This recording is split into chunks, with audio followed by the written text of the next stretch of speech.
그래서 저기 좋다는 사람도 있고 바뀐 게 싫다는 사람도 있고 뭐 별로 바뀌었는지 모르겠다는 사람들도 있고 그래요. 근데 사람이 완전히 이제 180도 바뀔 수는 없는 것 같아요. 근데 그리고 또 그걸 노력한다고 해서 자기 글 쓰는 방식이 이렇게 막 확 바뀌는 건 긍정적이지 않은 것 같아요. 근데 어쨌든 저는 좀 이제 그런데 아직도 별로 사람들이 따뜻하다거나 뭐 편안하다는 느낌까지는 못 받는 것 같아요. 예전 작품에 비해서 조금 덜 소득하다 그런 정도. 네, 그렇게 생각하고 있죠. 그래서 저는 얼마 전에 여기 번역원에서 하는 세계 젊은 작가 축제라는 게 있었거든요. 거기에 이제 제가 이렇게 늙은 작가인데 거기서 만 45세 이하라고 그러더라고요. 근데 45세, 44세 이런 작가가 한국 작가 2명, 그러니까 제가 최고령 작가로 거기 2명이었고요. 나머지 외국 작가들은 뭐 20대 작가들, 뭐 30대 작가들 그렇더라고요. 다행히 우리나라 사람들이 이렇게 나이가 바로 표가 안 나기 때문에 조금 큰 이질감 없이 어울릴 수 있었는데, 근데 그때 번역 본이 나와요. 그래서 이제 외국 작가들 거는 이제 한국말로 번역한 게 있고, 그리고 우리 한국 작가들 거는 영어로 이렇게 번역하는 그런 이제 책자가 이제 나와서 서로 이제 작품 낭독회 같은 거 할 때 하고 그러는데, 그때 제가 제출했던 작품이 단편 하나씩 내는 거였는데, 그때 분홍리본의 시절을 제가 제출했었거든요. 근데 그것이 이렇게 영어로 번역된 걸 보는데 굉장히 낯설고 제가 쓴 것 같지가 않더라고요. 그래서 이 번역의 과정이라는 게 참 이렇게 힘들겠구나라는 생각, 그리고 번역은 어떤 의미는 또 다른 작품을 사실은 만들어내는 것일 수도 있겠다 이런 생각이 좀 들었어요. 그래서 제 작품의 톤이 갖고 있는 약간 어떤 질척함 같은 것들이 영어로 번역되면서는 굉장히 좀 약간 산뜻해진다랄까요? 그리고 이제 또 약간 또 밋밋해진다랄까요? 많은 굴곡 같은 것들이 뭐 그런 느낌을 좀 받았어요. 제가 뭐 영어를 잘하지 않아서 모르겠지만 그런 것 같더라고요. 그래서 사랑을 믿다 같은 건 번역되면 어떻게 될지 참 궁금하고, 또 여러분이 궁금해하는 것도 같이 이제 좀 지난 다음에 얘기를 했으면 좋겠어요. 여기까지는 그냥 제 작품 세계에 대한 이렇게 변화고요.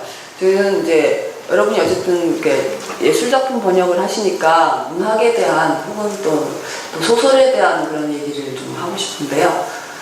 그러니까 저는 소설을 왜 쓰게 됐나 이런 질문을 받을 때면은 사실은 그런 결정적인 이유가 있어서 쓰게 된 건 아니고, 제가 처음 등단할 때가 이제 31살 그때였는데 그때 아무것도 하지 못하고 있었기 때문에 소설을 쓸 수 있었던 것 같아요. 그러니까 어디 오라는 데도 없고, 그리고 소위 이제 뭐 학업에 대학원까지 다녔으면 그래도 학업에 뜻이 있었지 않냐라고 하지만 어떻게든지 좀 연장해보는 그런 차원밖에 아니었기 때문에 그 이후에 전혀 취직을 한다거나 뭐 그럴 생각이 추호도 없었고, 그때까지 거의 과외하는 걸로 연명하다가 정말로 애들 가르쳐서 정말 대학 보내는 게 너무 힘들고 그것만 하기 싫다. 그래서 혼자 집에서 할 수 있는 걸 생각하다 보니까 단번에 소설을 쓰게 된 건 아니고요. 그러다 보니까 뭐 구성작가, 드라마 작가 이런 걸 해볼까라고 생각했고, 할 수 있는 걸 생각하다 보니까 그런데 배우러 다니기도 하고, 단번에 소설을 쓰게 된 건 아니고 영화를 해볼까 그래가지고 지금 굉장히 유명한 작가가 유명한 감독이 됐지만 그 당시에는 거의 감독, 아직 입봉을 못한 감독이었던 홍상수 감독하고 같이 작업을 좀 하다가 서로 뭐 안 돼서 그쪽은 또 돈 대주기란 사람이 날아가고 이러면서 그냥 못하게 됐고, 근데 제가 그리고 또 어떤 출판사에서는 뭐 기획 소설을 한다고 이제 골프 소설을 하겠다고 그런 걸 이제 취재를 해서 골프 이런 거를 가지고 대하 3권짜리를 내자 그래가지고 야심차게 그렇게 기획을 했는데, 그 야심찬 기획에 비해서는 제가 쓰고 제가 취재하고 그래서 내는 그런 수준의 이제 할 수 있는 사람은 저밖에 없어요. 그래서 골프장도 취재를 다니고 그런 사람들이 소개받아가지고 뭐 그렇게 이제 그래서 골프 소설을 써볼까 해서 뭐 이제 캐디든 뭐 취재도 좀 하고 그랬었는데 그건 아직도 제가 뭐 써놓은 거 보면 나 지금 굉장히 웃긴데요.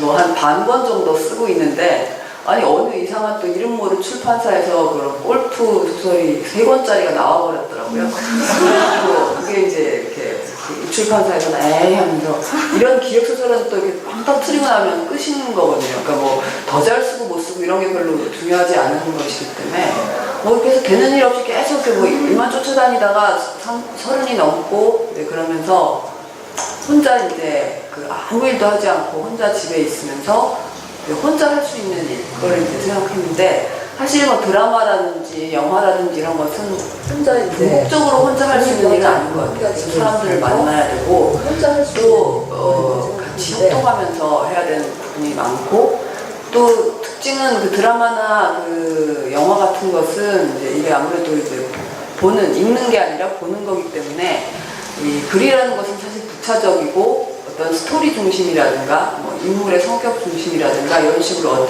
어떤 하나의 이제 그런 식의 뭔가 확 끌 수 있는 그런 의미에서 굉장히 이렇게 그 규제가 많은 글쓰기예요. 그러니까 이 정도 되면 터트려줘야 된다. 딱 그때는 무조건 터트려줘야 되고 몇 분 되면 뭐 해야 된다. 이런 식의 룰이 정확한 룰들의 기초에서 만든 거기 때문에 내 글의 리듬으로 쭉 나는 한 90%는 지루하게 가다가 마지막에 터트려주고 싶다 해도 뭐 그렇게 할 수 없는 그런 이제 자체적으로 완결된 그런 장르들이라고요. 글 쓰는 거에서. 그래서 이제 혼자 정말 내 멋대로 굉장히 자유롭게 쓸 수 있는 그 장르는 정말 시나 소설밖에 없다라는 이제 결론이 나서, 근데 그때도 소설을 쓰겠다까지는 아니었는데 사실은 저는 뭐 고등학교 때부터 그건 좀 시는 좀 쓰고 싶었던 것 같아요. 그래서 대학교 초반까지는 이렇게 시를 쓰다가 이제 하도 시국이 이제 복잡하고 그래서 시 같은 걸 이제 그만두고 말았는데, 근데 나중에 시를 좀 쓰려고 해보니까 참 시는, 저는 지금도 그렇게 생각해요. 소설가는 노력하면 되지만 시인은 노력해서는 안 되는 것 같아요. 노력하는 시인도 있지만 그래도 뭔가를 타고나야지 그 언어적인 것이든 세상을 보는 그 이상 망측한 그 방식이든 그런 것이 그렇게 바로 이렇게 본질을 볼 수 있는 그런 회개한 시선 같은 건 그 타고나지 않으면 좀 더 제정신이고 합리적이고 상식적인 사람은 시인이 될 수가 없어요. 정말 그 소설가는 근데 될 수가 있는 것 같아요. 저는 시를 한 20편쯤 쓰다가 정말 딱 한 사람한테 보여줬는데 그 사람이 시인이었는데 보더니 근데 내가 너를 좀 똘똘하다고 생각했는데 그게 확 무너진다. 시를 보니까 그 시에 어쩜 이렇게 빤하게 들여다보이게 그렇게 쓰냐고 그러는데 그 말을 듣고 이제 안 되겠구나. 내가 너무 그 시를 못 쓰는 사람은 그 시 속에 그냥 자기가 그냥 확 드러나 버리는 그런. 그래서 이제 소설을 써야겠다라고 생각하는데 소설이라는 거를 이제 배우러 다닐까 어떨까 생각하다가 나가기도 귀찮고 그래서 돈도 없고 집에서 한 달 정도를 있으면서 매일 거의 이제 술을 먹으면서 쓰고 이제 일기 쓰듯이 쭉 쓴 거예요. 그러니까 내가 예전에 생각했던 것도 재미있었던 일이라든가 좀 마음 아팠던 일이라든가 이런 식으로. 그러니까 보통 소설가가 돼서 등단하려고 할 때 가장 하지 말아야 할 것들이 그런 건데요. 그런 식으로 써서 한 달이 됐는데 정말 이루 말할 수 없는 분량의 글이 나온 거예요. 그래서 그 푸르른 틈새가 이제 그게 이제 모태가지고 나온 건데, 푸르른 틈새는 한 900매 정도 되는 장편이거든요. 950매 사이. 제가 처음에 쓴 글 나부랭이는 한 2000매가 넘는 거의 요즘같이 좀 얇게 내면 한 3권으로도 나올 수 있는 그런. 이렇게 근데 이제 그 양에 제가 압도당하고 너무 즐거워가지고 이렇게 한 달 동안에 이렇게 내가 이렇게 잘 쓰는 걸 보니까 정말 이게 있나 보다. 그래서 그거를 이제 사람들 가까운 친구한테 보여줬더니 좀 재능이 있는 것 같다 이렇게 좀 그래서 이제 근데 너무 이렇게 좀 지루한 데가 많으니까 이렇게 좀 줄여보자. 그래가지고 한 1,500매 정도로 줄이고, 네, 그래도 좀 지루하다. 뭐 이렇게 해서 등등등등 해서 많이 거의가 반 이상을 줄였으니까. 그런데도 지금 제가 보면은 이게 또 많이 다듬었어야 되는데 하는 부분이 많이 있는데 그때로서는 그게 최선이었어요. 그게 한 다음에 이제 이거를 이제 어디다 내서 이제 돈을 받아야겠다. 그래서 처음 응모한 데가 지금은 없었는데 상상이라는 잡지가 예전에 있었어요. 상상이라는 잡지에서 그 상상문학상 냈는데 그때 이제 그 이런 문단 기사처럼 얘기하자면 원래 처음에는 아는 선배가 그 작품을 보고 문학동네에서 내자고 가져갔었어요. 작품을. 이제 그때 문학동네가 처음 제1회 문학동네 소설상 그거를 만든 해였어요. 근데 이제 그걸 가져가더니 연락이 없어요. 근데 저는 속으로 기대가 그러면 그걸 가져가서 내자는데 바로 그냥 출판하자는 얘기도 아니고 좀 있어보자 그러는 거 보니까 그런 상을 주려나 그랬는데 웬걸요. 9월 달쯤 됐는데 이제 고친 거를 또 보내라 그래서 보냈는데 그걸 이제 보면서 선배가 하는 말이 이게 이제 요즘 정말 글 잘 쓰는 사람들이 많더라. 그 전에 가져갈 때는 참 뭐 좋다 이러면서 막 계속 가져가 놓고 이제 그 다음에는 정작 내일 거냐 말 거냐 이렇게 물어보는데 참 요즘에는 글 잘 쓰는 사람들이 정말 많더라. 그래서 계속 딴 얘기만 하면서 그러더니 이제 너도 노력해라 이런 식으로 하고 가서 말이 없는 거예요. 근데 제가 나름대로 눈칫밥으로 살아와서 이거는 안 내겠다는 뜻이네 그렇게 생각하고 이제 작품을 이제 돌려받으려고. 그런데 그 선배가 이미 편집부에 넘겼기 때문에 제가 이제 편집부에 전화를 해가지고 작품을 이제 낼 생각이 없으면 돌려받고 싶다 그랬더니 알았다고 그러더니 그러고 나서 한 두 달, 세 달이 지나도록 작품을 주질 않는 거예요. 그래서 나중에 이제 좀 화가 나서 빨리 좀